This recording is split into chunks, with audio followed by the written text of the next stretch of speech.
Ya, pemirsa Tegar TV dimanapun Anda berada, kita lanjutkan dialog spesial kita bersama Bapak Amiruddin, SSIT MH, Kasih Penataan dan Pemberdayaan Pertanahan, Kantor Pertanahan Lampung Selatan. Banyak hal yang sudah disampaikan terkait profil dari Pak Amiruddin di sesi pertama. Di sesi kedua ini kita perlu tahu juga pemirsa Tegar TV, apa pelayanan, program kerja yang dilakukan oleh Bapak Amiruddin sebagai Kasih Penataan dan Pemberdayaan Pertanahan. Silakan Pak. Makasih Bang. Ya. Jadi kebetulan di seksi 3, di seksi penataan dan pemberdayaan, Ya. ada kegiatan pelayanan rutin. Pelayanan rutin di kantor pertanahan. Kegiatan pelayanan rutin itu di seksi 3 terkait dengan pertimbangan teknis pertanahan. Pertimbangan teknis pertanahan. Itu seperti apa kira-kira Pak? Masyarakat datang atau bagaimana? Jadi pertimbangan teknis pertanahan itu adalah dia memuat hasil analisis teknis tentang penatagunaan tanah. Oh gitu ya. Yang isinya meliputi syarat penguasaan, pemilikan, penggunaan, dan pemanfaatan tanah. Jadi maksudnya kalau ada masyarakat atau perusahaan datang ke BPN gitu ya, minta pertimbangan. Kalau misal dia melalui KKPR, proses dia tentang KKPR, kesesuaian kegiatan pemanfaatan ruang, itu sekarang udah melalui sistem OSS. Apa itu Pak? Sistem OSS itu online digital submission. Nah itu secara elektronik layanan. Betul. Jadi si pelaku usaha segala macam sekarang cukup ngentri sendiri, online gitu, masukin datanya, masukin data.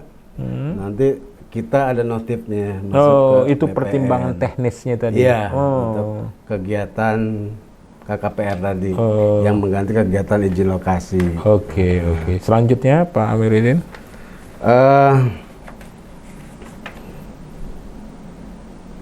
Jadi kegiatan kita itu di pelayanan rutin itu ada kegiatan dalam rangka penerbitan KKPR yang tadi yang kita sebutkan. Ada penegasan status dan rekomendasi penguasaan tanah timbul. Terus ada kegiatan penyelenggaraan kebijakan penggunaan dan pemanfaatan tanah. Itu pelayanan rutin kita seperti itu.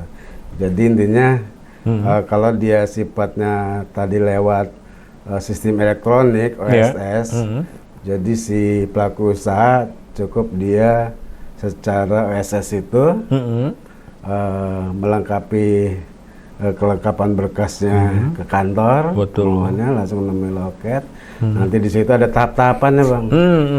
Tahap-tahapannya setelah kita terima berkas segala macam, kita langsung ke lapangan. Oh, meninjau gitu ya lapangan. Setelah dari lapangan kita buat berita acara hasil pekerjaan di lapangan. Terus kita mengolah data, menganalisa, baru mengeluarkan hasilnya. Hasil analisa itu Bang. Dilengkapi dengan peta-petanya di situ. Ya, supaya jelas ya pemanfaatan tanah lahan itu Bang, ya. Itu pelayanan rutin. Iya. Yang nggak rutin ada rupanya. Nah itu yang kan karena seksi penataan dan pemberdayaan. Nah kita ada kegiatan juga di pemberdayaan tanah masyarakatnya. Nah terkait pemberdayaan dan juga ada kegiatan redistribusi tanah, pensertifikatan redistribusi tanah yang kedua leading sektornya di kantor pertanahan di seksi 2 di seksi penataan. Nah itu berawal dari kegiatan dari pusat Bang, mengenai kegiatan pusat ya Pak Amiruddin. Kegiatan pusat mengenai kegiatan reforma agraria. Reforma agraria. Seperti apa itu Pak? Jadi reforma agraria yang biasa orang dengar itu bahwa penataan kembali struktur penguasaan dan pemilikan tanah. Penataan kembali. Pemilikan, penggunaan dan pemanfaatan tanah yang lebih berkeadilan. Maksudnya gimana? Maksudnya gini. Jadi ada 2 skema tentang reforma agraria itu. yaitu penataan aset dan penataan akses. Penataan aset, oke, akses ya. Tergiat penataan aset, Ya. penataan aset itu lebih dikenal dengan kita sekarang itu legalisasi asetnya. Berarti pensertifikatannya. Ya. Kebetulan di Lampung Selatan Ya. untuk penataan asetnya ada kegiatan pensertifikatan PTSL. Betul. Pendaftaran tanah sistematik. Sistematik. Dan tahun ini kita punya target di 4.500 bidang di Lampung Selatan. Tahun 2024. 24. Iya. 4.000 bidang. 4.500 bidang. Banyak itu juga itu, tersebar Pak. di seluruh Kabupaten Lampung Selatan. 4.500. Ya. Dan juga ada kegiatan pensertifikatan redistribusi tanah. Kebetulan kita dapat target di Lampung Selatan sejumlah 150 bidang. Nah, itu dari program reforma agraria. Jadi reforma agraria itu ada 2 skema, yaitu penataan aset, yaitu yang tadi saya sebut, pensertifikatan tanah bisa dari dia PTSL, Redis, atau kegiatan pensertifikatan lainnya. Betul. Itu penataan asetnya. Nah, skema yang kedua penataan aksesnya. Akses, ya, oke. Penataan akses itu kegunaannya adalah untuk peningkatan pendapatan masyarakat. Apa itu? Jadi setelah disertifikatin, sertifikatnya mau diapain kan? Iya, betul. Kan sering dimanfaatkan untuk pemberian kesempatan akses permodalan. Betul. Terus bisa untuk bantuan lain, peningkatan pendapatan masyarakat intinya. Sertifikat. Jadi pemanfaatan untuk ekonomi masyarakat. Betul. Biasanya para pelaku-pelaku UKM, usaha. Biasanya dimanfaat seperti itu. Jadi di penataan akses itu kita sebagai pendampingan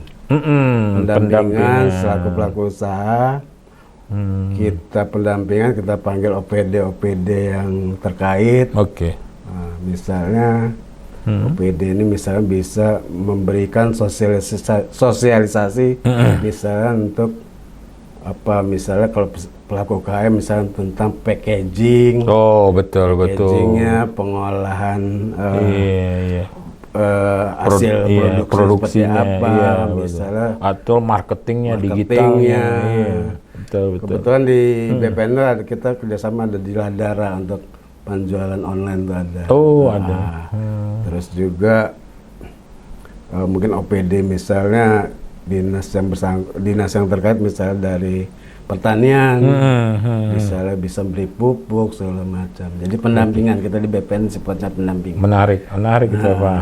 Seperti itu. Jadi skemanya 2, penataan aset dan penataan akses. Aset itu tadi terkait dengan PTSL, penguasaan pemilikannya tadi.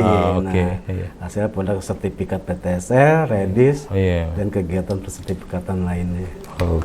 Seperti menarik Pak Amiruddin, ini nggak terasa waktunya. Tapi sebelum saya akhiri di sesi kedua ini, saya tertarik yang Pak Amiruddin katakan program PTSL 4.500.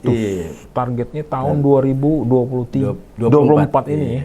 Kita akan lanjutkan pada sesi selanjutnya ya, Pak Amiruddin ya. Karena waktu juga. Iya, pemirsa Tegar TV dimanapun Anda berada, dialog spesial kita bersama Bapak Amiruddin SSIT MH, Kasih Penataan dan Pemberdayaan Pertanahan, Kantor Pertanahan Lampung Selatan, akan kita lanjutkan pada sesi selanjutnya, sesi ketiga. Jangan kemana-mana pemirsa, tetap di Tegar TV.